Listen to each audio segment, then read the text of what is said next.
नमस्कार, स्वागत है आपका द न्यूज पर। मैं हूं आपके साथ शिप्रा सैनी। उद्धव ठाकरे की पार्टी के नेता और सांसद संजय राउत को बड़ा झटका लगा है। संजय राउत के खिलाफ एफआईआर दर्ज हुई है। जी हां, ये बड़ी खबर है महाराष्ट्र से, जहां पर संजय राउत के खिलाफ एफआईआर दर्ज हुई है। तो संजय राउत के खिलाफ ये देशद्रोह का मामला दर्ज हुआ है, जिस पर संजय राउत की प्रतिक्रिया भी सामने आई है और उन्होंने अमित शाह ने जो बयान संसद में दिया था, जिसमें उन्होंने जवाहरलाल नेहरू का जिक्र किया था, पीओके का जिक्र करते हुए, वही संजय राउत की तरफ से अपने इस पूरे मामले को लेकर कहा गया है। उन्होंने कहा है कि हम पीएम नरेंद्र मोदी का सम्मान करते हैं। अमित शाह ने कुछ दिन पहले पूर्व जो पीएम रहे हैं जवाहरलाल नेहरू, उन पर टिप्पणी की थी। क्या उनके खिलाफ मामला दर्ज किया जाएगा? यह संजय राउत की तरफ से कहा गया है। हमारे देश में लोकतंत्र है और कई नेता बयान देते हैं, अगर लोग ऐसा करेंगे तो इनके खिलाफ मामला दर्ज करें।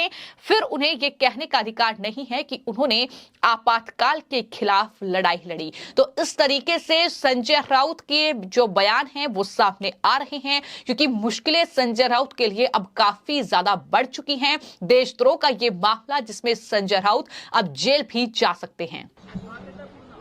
त्यांच्यावरील टीका ही राजकीय स्वरूपाची असते, व्यक्तिगत स्वरूपाची नसते। आता 2 दिवसापूर्वी पंडित नेहरूंवर टीका केली अमित शहानी 370 कलमा संदर्भात, म्हणून कोणी अमित शहांवरती गुन्हा दाखल करणार आहे का? एक लक्षात घ्या, या देशात लोकशाही आहे, या देशामध्ये संविधान आहे, या देशामध्ये अद्याप हुकुमशाही किंवा आणीबाणी ही लावलेली नाही, सेन्सॉरशिप लावलेली नाही किंवा आमच्या जिव्हा कापून टाकलेल्या नाहीत। टीका टिप्पणी होतच असणार ना, आमच्यावर करता, आम्ही तुमच्यावर करतो। प्रधानमंत्री आहेत ते बरोबर आहेत, कोणी मंत्री आहे बरोबर आहे, कोणी मुख्यमंत्री आहेत बरोबर आहे, पण राजकीय भूमिका घेऊन जर कोणी टीका करत असेल आणि त्याच्यावरती एखाद्या पक्षाचे लोक गुन्हे दाखल करून त्यांना अटकाव करण्याचा प्रयत्न करत असतील, तर ह्या लोकांना आम्ही आणीबाणी विरुद्ध लढा दिला असा डंका पिटण्याचा अधिकार नाही। आणीबाणी विरुद्धचा लढा हा या सेन्सॉरशिप विरुद्ध होता, हे जरा ह्या लोकांनी समजून घेतलं पाहिजे। या देशाचे प्रधानमंत्री ही एक महान संस्था आहे, ती व्यक्ती नाही। देशद्रोह का मुकदमा संजय राउत के खिलाफ दर्ज किया गया है। पीएम मोदी पर आपत्तिजनक लेख लिखने का यह पूरा मामला है, जिसमें उनके खिलाफ ये शिकायत दर्ज कराई गई थी और अब संजय राउत के खिलाफ एफआईआर दर्ज हो चुकी है। आपको मैं ये बता दूं कि महाराष्ट्र के यवतमाल जिले के उमरखेड़ पुलिस स्टेशन में ये एफआईआर संजय राउत के खिलाफ दर्ज की गई है और साथ ही देशद्रोह की धाराओं में ये मुकदमा दर्ज किया गया है। धारा 124A, 153A और 505(2) में ये केस दर्ज किया गया है।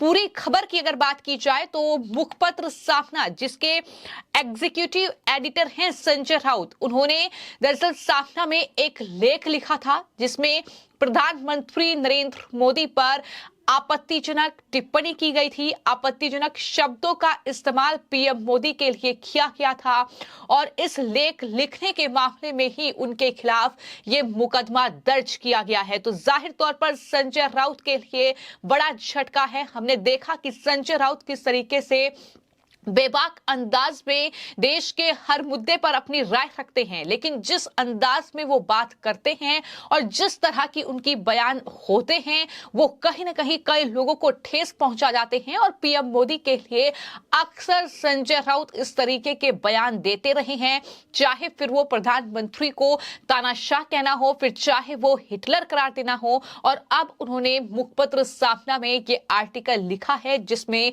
पीएम मोदी के लिए आपत्तिजनक शब्दों का इस्तेमाल उन्होंने किया है। हाल ही में 5 राज्यों के विधानसभा चुनाव हुए हैं, जिसमें पीएम मोदी के नेतृत्व में बीजेपी ने 3 राज्यों में बम्पर जीत के साथ हिंदी बेल्ट पर भगवा झंडा लहराया है। बीजेपी ने राजस्थान, मध्य प्रदेश और छत्तीसगढ़ में सरकार बनाई है और इस जीत के विश्लेषण को लेकर 10 दिसंबर 2023 को सावना डेली में एक आर्टिकल जो है वो पब्लिश किया गया था। राउत ने दरअसल इस आर्टिकल को लिखा था, चूंकि वो इस अखबार के जो है संपादक भी हैं, तो बीजेपी का ये आरोप है कि इस आर्टिकल में देश के प्रधानमंत्री नरेंद्र मोदी पर आपत्तिजनक टिप्पणी की गई और भड़काऊ बातें कही गई थी, जिसके चलते मैं आपको ये बता दूं कि बीजेपी के ही एक नेता की ओर से दरअसल ये आरोप संजय राउत पर लगाया गया है। बीजेपी ने ये आरोप लगाया है कि पीएम मोदी पर बेबुनियाद और भ्रामक आरोपों से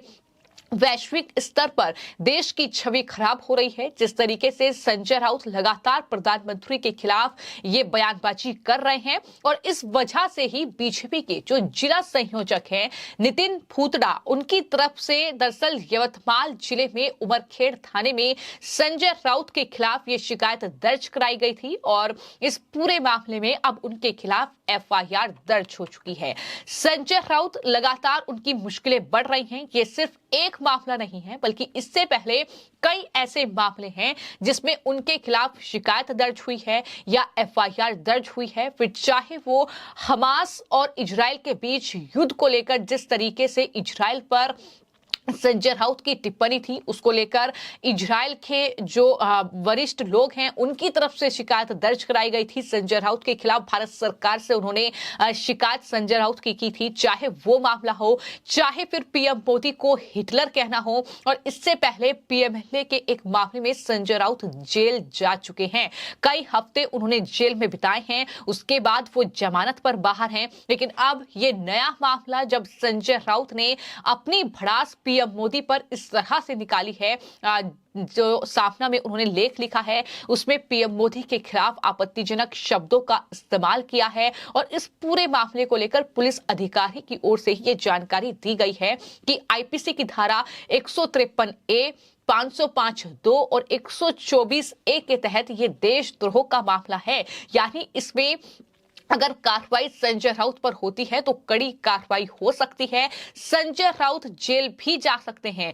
हमने ये भी देखा कि किस तरीके से राहुल गांधी, जो कि सांसद है वायनाड से, उन्होंने पीएम मोदी के खिलाफ आपत्तिजनक शब्दों का इस्तेमाल एक जनसभा में किया था और उसके बाद राहुल गांधी की लोकसभा की सदस्यता चली गई थी और इस तरीके से कानूनी प्रक्रिया का सामना वो अभी भी कर रहे हैं। ठीक वैसे ही संजय राउत के खिलाफ भी अब ये एफआईआर दर्ज हुई है और ये देशद्रोह का मामला है, जिसमें अगर सजा की बात की जाए तो जाहिर तौर पर काफी कड़ी सजा है। तो ऐसे में संजय राउत की क्या गिरफ्तारी इस पूरे मामले में होगी?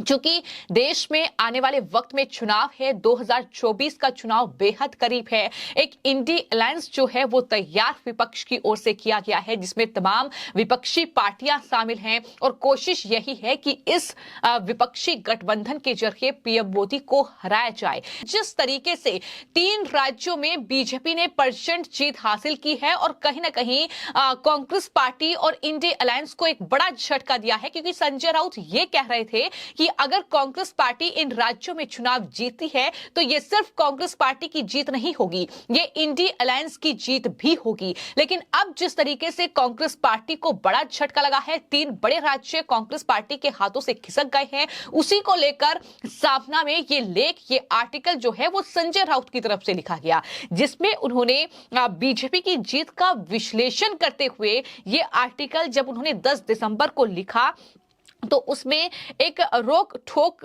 जो शीर्षक था, यानी हेडलाइन जो थी, उसके तहत ये प्रकाशित लेख में ये लिखा कि अगर कांग्रेस मध्य प्रदेश राजस्थान में जीती तो पीएम मोदी 2024 के चुनाव से पहले कुछ बड़ा करते। यानी इस तरीके से उन्होंने कहीं ना कहीं हेडलाइन की शुरुआत की है और जो उन्होंने आर्टिकल में लिखा है, जाहिर तौर पर उन आपत्तिजनक शब्दों को हम आपको बता नहीं सकते, लेकिन काफी ज्यादा अभद्र भाषा का इस्तेमाल प्रधानमंत्री प्रधानमंत्री के लिए एक बार फिर से संजय राउत की ओर से किया गया है। यही वजह है कि उन पर यह पूरा मामला बीजेपी के ही एक नेता की ओर से दर्ज कराया गया है और इस तरीके से संजय राउत लगातार बयानबाजी कर रहे हैं। हालांकि मैं आपको यह बता दूं कि बीजेपी की जीत के बाद पूरा इंडिया अलायंस जाहिर तौर पर बौखलाया हुआ है।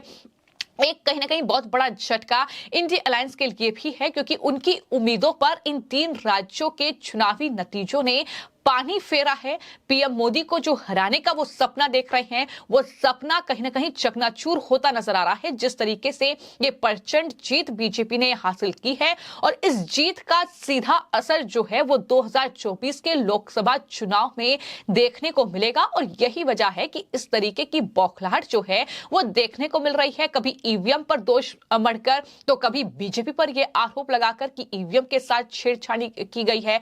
तो ये तमाम चीजें देखने को मिल रही है, लेकिन इन सब के बीच बड़ी खबर यही है कि एक बार फिर से उद्धव ठाकरे की पार्टी के नेता और सांसद संजय राउत ने पीएम मोदी के खिलाफ इस तरीके की अभद्र और आपत्तिजनक शब्दों का इस्तेमाल मुखपत्र सामना में किया है, जिसको लेकर उनके खिलाफ देशद्रोह का मुकदमा दर्ज हुआ है। अब सवाल यह बनता है कि आगे पुलिस इस पूरे मामले में क्या कार्रवाई करेगी। क्या संजय राउत अब कानूनी प्रक्रिया का सामना करते हुए एक बार फिर से जेल जाएंगे या फिर संजय राउत अपनी सांसदी जो है वो गवाएंगे। इन सब पर नजरें गड़ी रहेंगी जाहिर तौर पर, क्योंकि बड़ी खबर है संजय राउत अब एक बार फिर से अपने बयानबाजी को लेकर अपने कहीं ना कहीं जिस तरीके से वो मुद्दों पर बेबाकी से राय रखते हैं, लेकिन उसको लेकर अब एक बार फिर वो मुश्किल में फंस चुके हैं। फिलहाल आपकी इस पूरे मामले को लेकर क्या राय है, हमें कमेंट बॉक्स में जरूर लिखें। धन्यवाद।